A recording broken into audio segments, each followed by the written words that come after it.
আমি প্রশাসনের দ্বারস্থ হয়েছি। আমি পাচ্ছি না, এই যন্ত্রণা সহ্য করতে পারছি না।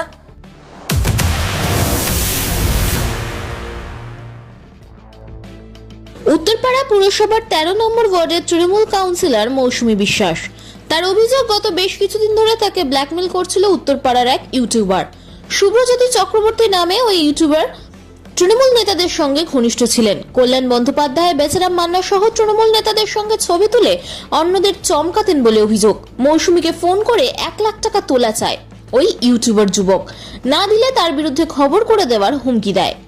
মৌসুমীর বাড়ি পুকুরের একাংশ বুঝিয়ে করা হয়েছে বলে তাকে জনরোষের ভয় দেখানো হয়। এমনকি কাউন্সিলর খুনও হয়ে যেতে পারেন বলে হুমকি দেওয়া হয়। ১ লাখ টাকা দিলে ব্যাপারটা সামলে দেবে বলেন ইউটিউবার।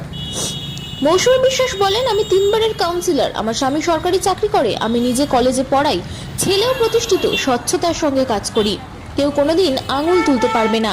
এখন ইট ছোড়া ডিম ছোড়া চলছে চারিদিকে, আমার ক্ষেত্রে সেসব হয়নি। আমাকে রাতে হোয়াটসঅ্যাপে কল করে হুমকি দেয়, টাকা চায়। আমি কিছু রেকর্ড করে পুলিশকে দিয়েছি। এতদিন মুখ বুজে সহ্য করেছি, কারণ আমার কাছে কোনো প্রমাণ ছিল না। আমি তৃণমূল নেতাদের বলেছি, চেয়ারম্যানকে বলেছি, কোনো সাহায্য পাইনি। এখন পুলিশ ব্যবস্থা নিক। আমি টাকার নম্বর লিখে রেখেছি। ইউটিউবারের স্ত্রী টাকার খাম নিয়ে পালিয়েছে। মুখ্যমন্ত্রী শুভেন্দু অধিকারীর কাছে কাউন্সিলরের আবেদন, করজোরে বলতে চাই, আমাকে ওরা ব্ল্যাকমেল করছে, আমাকে বাঁচান। পুলিশ সূত্রে খবর, ঘটনায় ইউটিউবার সহ দুজনকে আটক করে জিজ্ঞাসাবাদ করা হচ্ছে। Bureau report, 24x7 news Bengal. আমি ক্যান্টিনে বসে খাই, সেটা ঘরের থেকে দেখে, তাহলে করিডোরে ভিডিও কোথায় গেল? এটা কি পর্যন্ত করা হচ্ছে? জানি না। আমি দিলীপ যাদব মহাশয়কে শ্রদ্ধা করতাম, এখনো করি, কিন্তু তিনি আজকে 4 দিন ধরে আমাকে কখনো ফোন করে আশ্বাস দেয়নি। আমার এটা দুঃখ যে মৌসুমী, তুমি ভয় পেও না, আমরা তোমার পাশে আছি। অবশ্যই নৈতিক জয় কি আমার পাশে নেই, ও সবটা জানে, অনেকেই জানে, অনেকে জানে কিভাবে আমার 4 রাত 5 রাত ধরে ঘুম আমার কেড়ে নিয়েছে। আমি ভয় পাইনি, আমাকে অ্যারেস্ট করো, আমি শুভজ্যোতিকে বলেছি। ও তখন সিঁড়ির কাছে ডেকে নিয়ে বলছে 1 লাখ টাকা দাও।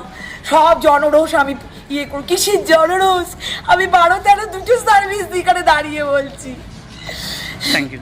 রোজ ওয়ার্ল্ডে বেরোই, রোজ ওয়ার্ল্ডে কাজ করি, নট অনলি 13 নম্বর, আমি 12 নম্বর লোকেরও সার্টিফিকেট দিয়ে দিই।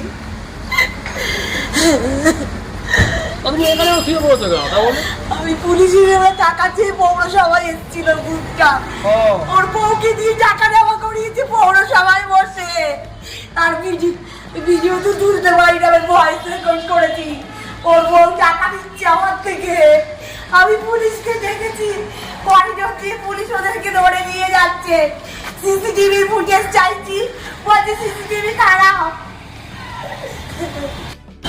আমি পাচ্ছি না, এই যন্ত্রণা সহ্য করতে পারছি না।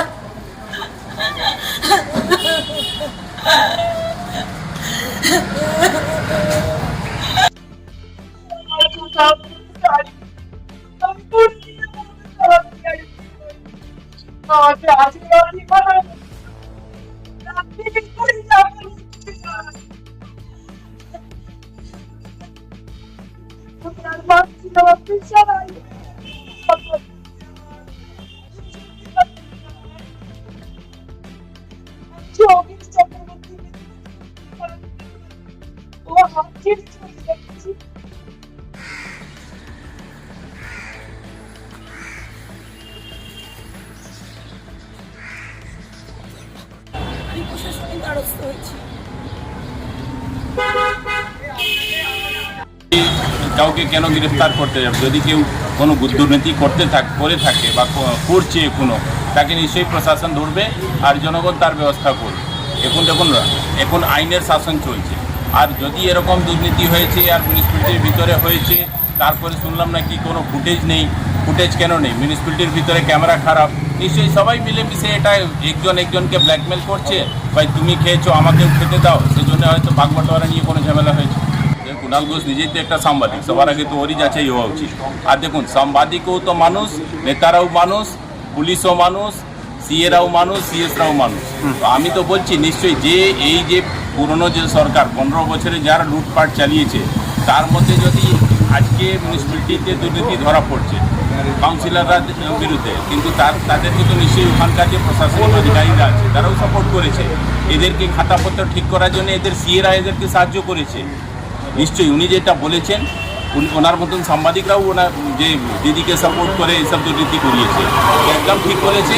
সাংবাদিক হোক, নেতা হোক, সিএ হোক, পুলিশ হোক, যেই হোক, যদি দুর্নীতির সাথে যুক্ত আছে তার নিশ্চয়ই ব্যবস্থা হওয়া উচিত। রাজ্যে প্রথম আপনি কেন বলছেন কুণাল ঘোষও তো অ্যারেস্ট হয়েছিল, সেটাও তো একটা সাংবাদিক। এর আগেও এই যত সাংবাদিক যদি বলে তো অ্যারেস্ট বলবো না, একটা দুর্নীতিগ্রস্ত লোক অ্যারেস্ট হয়েছে। সাংবাদিক দেখুন, সাংবাদিকরা হচ্ছে একটা আমাদের সমাজের একটা পিলার, তাদের নামে যদি কেউ বদনাম করে সাংবাদিকদের উচিত তার বিরুদ্ধে একটা ব্যবস্থা নেওয়া উচিত, প্রশাসন পরে ব্যবস্থা নেবে। তাকে সাংবাদিকের নামে ওরা একটা ধাপ্পা আছে, সংবাদ মাধ্যম যে আছে সে তার ভরসায় মানুষের জনগণের সাধারণ মানুষের অনেক কাজ হয়ে যায়। দেখুন ভালো খারাপ তো নিজের কর্মের উপর হয়ে যায়, যদি ওনার কর্ম খারাপ থাকে যারই সুখ্যাতি করেন না কেন, যদি উনি দুর্নীতি করে থাকে নিশ্চয়ই ওনার বিরুদ্ধে ব্যবস্থা হবে। চাইছি একটা সুস্থ সমাজ গড়ে উঠুক। এই যে দুর্নীতিগ্রস্ত লোকরা আছে যে দলেই হোক, আমি দল বলবো না, এরকম কি কংগ্রেসেও দুর্নীতিগ্রস্ত লোক আছে, সিপিএমেও আছে, সব জায়গায় আছে, টিএমসিতেও আছে। তো এদের যারা দুর্নীতিগ্রস্ত লোক আছে তাদের বিরুদ্ধে নিশ্চয়ই ব্যবস্থা হওয়া উচিত। আপনার নাম? আমার নাম পঙ্কজ রায়, আমি ভারতীয় জনতা পার্টি জেলা কমিটির সদস্য।